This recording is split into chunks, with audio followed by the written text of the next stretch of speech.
Hello friends, வணக்கம் and welcome back to our channel. இன்றைக்கி நம்ம சேனலில் என்ன வீடியோ பார்க்க போகிறோன்னா ரொம்ப ருசியான ப்ரான் பிரியாணி தான் செய்ய போகிறோம். இந்த ப்ரான் பிரியாணி நீங்கள் உங்கள் வீட்டில் இதே முறையில் ட்ரை பண்ணிங்கன்னா கண்டிப்பாக உங்கள் வீட்டில் இருக்கிற பெரியவங்கலேருந்து சின்னவங்க வரைக்கும் எல்லாருமே வேணான்னு சொல்லாமல் ரொம்ப அதிகமான குவான்டிட்டியில் சாப்பிடுவாங்க. வாங்க இது எவ்வளோ சுலபமாக ஈஸியாக பண்ணலான்றதை நம்ம இப்போ பார்க்கலாம். நம்ம சேனலை இப்போ தான் புதுசாக பார்க்குறீங்க, இன்னும் சப்ஸ்கிரைப் பண்ணலை அப்படின்னா மறக்காமல் சப்ஸ்கிரைப் பண்ணிக்கோங்க. உங்களுக்கான நல்ல வீடியோஸ் ரெகுலராக நான் அப்லோட் பண்ணுவேன். வாங்க வீடியோக்குள்ளே போய் எப்படி பண்ணுறதுன்னு பார்க்கலாம்.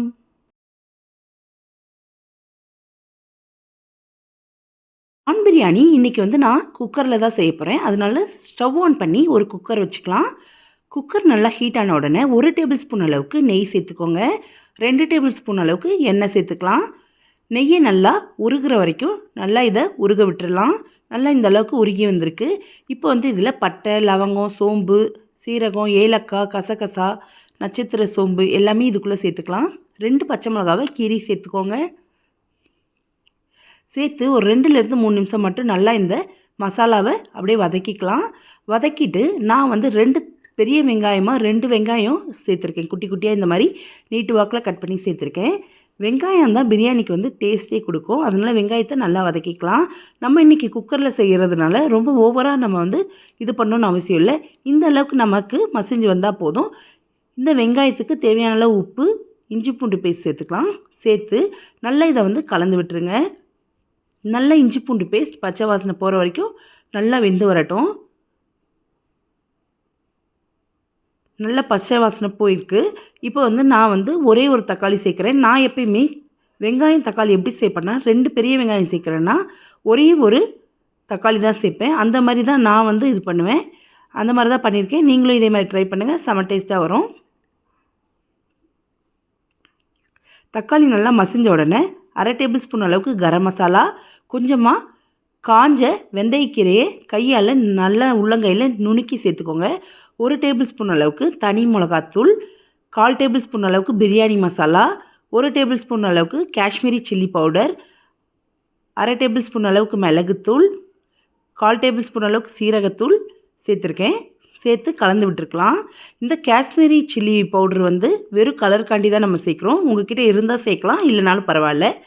இதை ஒரு 2லேருந்து 3 நிமிஷம் நல்லா வதக்கினதுக்கப்புறமா நம்ம எடுத்து வச்சுருக்கிற ப்ரான்ஸ் எல்லாத்தையுமே இதுக்குள்ளே சேர்த்துக்கலாம்.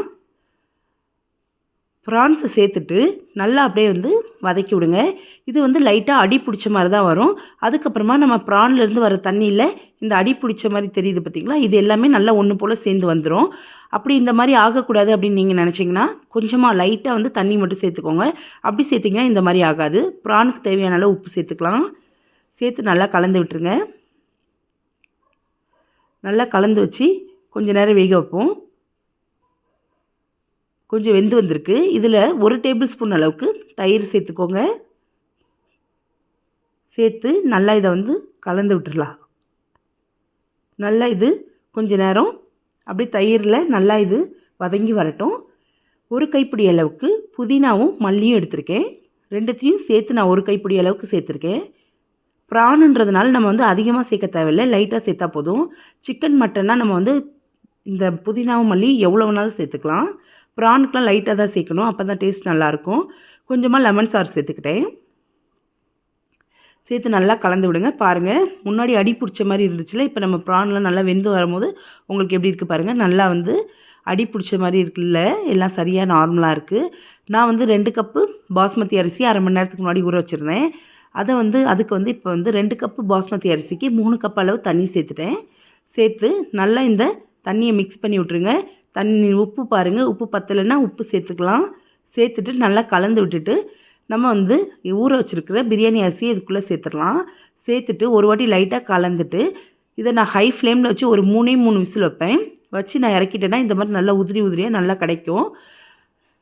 நீங்கள் எந்த மெத்தடில் குக்கரில் வச்சு ஃபாலோ பண்ணுவீங்களோ அந்த மாதிரி ஃபாலோ பண்ணிக்கோங்க. இதே மாதிரி நீங்களும் உங்கள் வீட்டில் ட்ரை பண்ணி பாருங்கள். இந்த வீடியோ உங்களுக்கு பிடிச்சிருந்தா உங்கள் ஃப்ரெண்ட்ஸ் அண்ட் ஃபேமிலிக்கும் ஷேர் பண்ணுங்கள். நம்ம சேனலை சப்போர்ட் பண்ணுற எல்லாருக்குமே ரொம்ப நன்றி. நாளைக்கு வேறு ஒரு வீடியோவோடு உங்களை நான் சந்திக்கிறேன். Take care friends.